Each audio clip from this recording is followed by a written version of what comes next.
I think it's a perfectly valid system for producing a head of state as a start.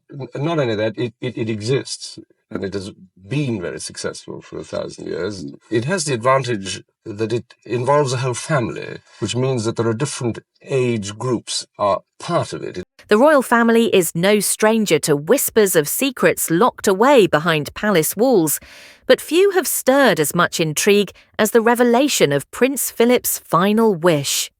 Royal insiders are buzzing about a decision that has left jaws dropped and emotions raw. The Duke of Edinburgh, in his last testament, reportedly chose Catherine, Princess of Wales, for a prestigious role that Queen Camilla had long coveted. This isn't just about titles or ceremonies, it's a deeply personal choice that speaks to Philip's legacy, his vision for the monarchy's future, and the quiet strength of a princess who has captured hearts worldwide. What was this role, and why did it shake the royal family to its core?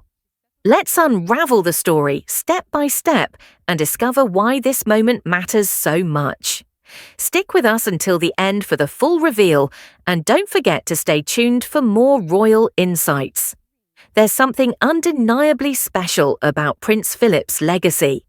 For over 7 decades, he stood as the steadfast consort to Queen Elizabeth II, a man whose sharp wit, unyielding dedication, and forward-thinking vision shaped the modern monarchy. His role wasn't just ceremonial, it was foundational. From modernising royal traditions to championing causes like conservation and youth empowerment through the Duke of Edinburgh's award, Philip was a force of nature. But behind the public facade, he was also a strategist, always thinking about the monarchy's longevity. Royal historians note that Philip had a knack for spotting potential in people, especially within his own family. And that's where Catherine comes in. Sources close to the palace suggest that Philip saw in her something rare, a blend of grace, resilience, and an instinctive understanding of what the monarchy needs to survive in a rapidly changing world. The idea of a secret final wish sounds like something out of a royal drama, but it's grounded in a very real tradition. For over a century, senior royals' wills have been sealed to protect private arrangements, a practice that began in 1910 with Prince Francis of Teck. According to the BBC, Sir Andrew MacFarlane, the custodian of a safe containing over 30 sealed royal wills, including Philip's, has emphasised that these documents are kept private to preserve the dignity and standing of the monarchy. Philip's will, sealed for at least 90 years after his death in April 2021, reportedly contains detailed instructions about his legacy, including the stewardship of a role he held dear. While the exact details remain under lock and key, whispers from royal insiders point to a ceremonial military position tied to the Rifles, a regiment Philip served as Colonel-in-Chief for decades. This role, steeped in tradition and prestige, was one Camilla reportedly hoped to inherit, given her own connection to the regiment. Camilla's connection to the Rifles is no small matter. In July 2020, Philip made a rare public appearance to transfer the Colonel-in-Chief role to Camilla, a moment that symbolised his trust in her to carry forward his military legacy. Camilla, who has grown into her role as Queen Consort with increasing confidence, wore the regiment's bugle brooch at Philip's funeral in April 2021 as a nod to this shared history. Royal watchers noted her sombre pride during the ceremony, a testament to her commitment to honouring Philip's service.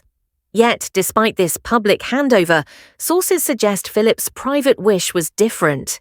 In his final days, he reportedly expressed a desire for Catherine to take on a unique, unofficial role as a guardian of his broader military and charitable legacy, a position that would elevate her influence within the royal family and align with her growing public stature. This wasn't about sidelining Camilla, but about Philip's belief in Catherine's ability to bridge tradition with modernity. Catherine's rise within the royal family has been nothing short of remarkable. From her early days as the commoner who married Prince William in 2011, she has evolved into a figure of quiet power. Royal expert Jenny Bond has described Catherine and Camilla as two women who draw strength from each other, both navigating the bizarre destiny of their roles. But where Camilla's journey has been about overcoming public skepticism, Catherine's has been about building trust through consistency. Her work with early childhood development, mental health, and charities like the Royal Foundation has earned her a reputation as a modern matriarch, one who balances royal duty with relatability. Philip, known for his no-nonsense approach, reportedly admired Catherine's ability to connect with people without losing sight of the monarchy's core values. This admiration, insiders say, is what led him to entrust her with a role that carries symbolic weight far beyond a single title. So what exactly is this role?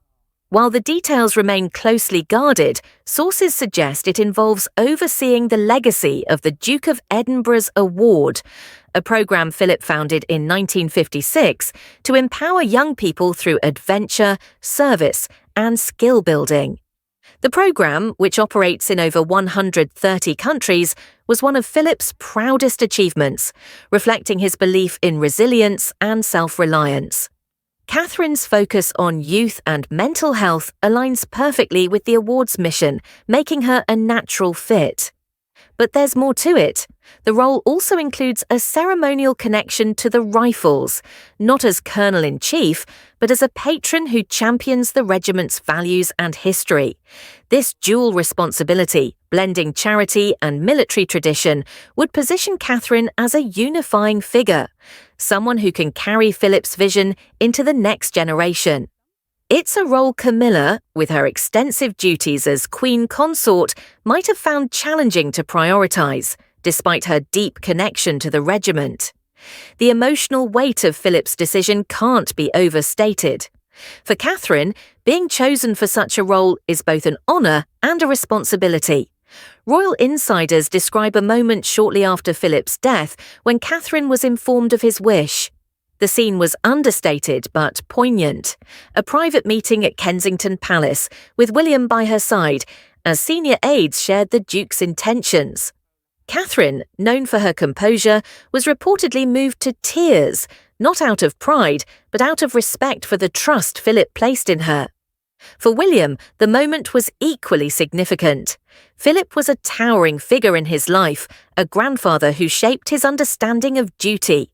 Seeing Catherine chosen for this role was a reminder of how far she has come and how integral she is to the monarchy's future. The couple's shared glance during that meeting spoke volumes, a mix of pride, gratitude, and determination to honour Philip's legacy. The public's response to this revelation has been one of curiosity and admiration. Social media platforms like X have lit up with posts praising Catherine's suitability for the role, with many noting her ability to connect with younger generations. Catherine is the perfect choice to carry Philip's legacy forward. She's relatable yet regal, one user wrote. Others have speculated about Camilla's feelings, with some suggesting she might feel overshadowed. But the overriding sentiment is one of respect for Philip's foresight. His decision to look beyond immediate hierarchies and choose Catherine reflects his understanding of the monarchy's need to evolve. By placing his trust in someone who embodies both tradition and progress, Philip ensured his legacy would endure in a way that resonates with a new era. Catherine's preparation for this role is already underway, though much of it happens behind the scenes. She has been meeting with leaders of the Duke of Edinburgh's award, discussing ways to expand its reach, particularly in underserved communities. Her visits to military bases, including those associated with the Rifles, have taken on new significance, with Catherine engaging with service members and their families in ways that echo Philip's hands-on approach. These moments aren't just photo ops, they're a sign of Catherine's commitment to earning the trust Philip placed in her. William, too, plays a role, supporting his wife while navigating his own responsibilities as Prince of Wales. Their partnership, often compared to that of Queen Elizabeth and Philip, is a reminder that the monarchy thrives when its members work in harmony. The setting of the royal vaults adds another layer of intrigue to this story. Located beneath St. George's Chapel at Windsor Castle, the vaults are a sacred space where royals like Philip were initially laid to rest before being moved to final burial sites. Philip's coffin was interred there after his death, only to be reunited with Queen Elizabeth in the King George VI Memorial Chapel in 2022. The vaults symbolise the monarchy's continuity, a place where past and future meet. It's fitting, then, that Philip's final wish, a decision about the future of his legacy, would be tied to this historic site. The image of aides retrieving documents from the vaults to confirm Philip's intentions feels almost cinematic, a quiet moment that carries centuries of tradition. What makes this story so compelling is its human element.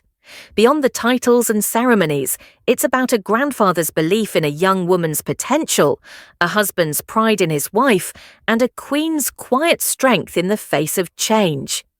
Catherine's journey from a shy newcomer to a pivotal figure in the royal family mirrors the monarchy's own evolution.